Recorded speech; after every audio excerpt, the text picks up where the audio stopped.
Guys, foodie ആയിട്ടുള്ള ആൾക്കാർക്ക് വളരെ അധികം സന്തോഷമുള്ള ദിവസമാണ് കുറേ ഫുഡ് കഴിക്കുക എന്നുള്ളത്.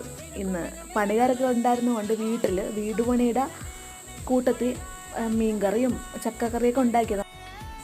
അപ്പോൾ അങ്ങനെയൊക്കെ കഴിച്ചുകൊണ്ടിരുന്നപ്പോഴേക്കും അച്ഛൻ ഷെഫാണ്. അപ്പോൾ അച്ഛൻ കൊണ്ടുവന്ന മത്തങ്ങയും പയറും കൂടിയുള്ളൊരു കറിയാണ് ഇത്. പിന്നെ വേറൊരു ഫേവറേറ്റ് ഐറ്റം ഉണ്ട്, അതാണ് ഇത്. പടവലങ്ങയും തേങ്ങയും പിന്നെ കുറച്ച് കൂടുതൽ കുരുമുളകൊക്കെ ഇട്ട് ഡ്രൈ ഫ്രൈ ആക്കി എടുത്തതാണ്. അപ്പോൾ ഇതൊക്കെ ഉണ്ടായിരുന്നതുകൊണ്ട് നല്ല അടിപൊളിയായിരുന്നു. പിന്നെ കുറേ കോഫി ഉണ്ടാക്കിയതുകൊണ്ട് എല്ലാം കൂടി കുടിച്ചാൽ വൊമിറ്റ് ചെയ്യുന്നതുകൊണ്ട് തന്നെ നമ്മളൊരു ബജ്ജി മേടിപ്പിച്ചായിരുന്നു. അപ്പുറത്തെ ഉത്സവമായിരുന്നു. അപ്പോൾ അച്ഛനെ വീട്ടിൽ ബജ്ജി മേടിപ്പിച്ച് അതിൻ്റെ കൂടെ ചായയായിട്ട് കഴിച്ച് അത് കഴിഞ്ഞിട്ട് കുറച്ച് ചോറും ബാക്കി എല്ലാ കറികളും കൂടി ഇങ്ങനെ വട്ടത്തിൽ വെച്ചിട്ട് ഒരു കഴിപ്പുണ്ട് ഗായ്സ്. സൂപ്പറാണ്. അപ്പോൾ ഇത്രയേ ഉള്ളൂ ഗായ്സ് ഇന്നത്തെ vlog. Thank you for watching. By.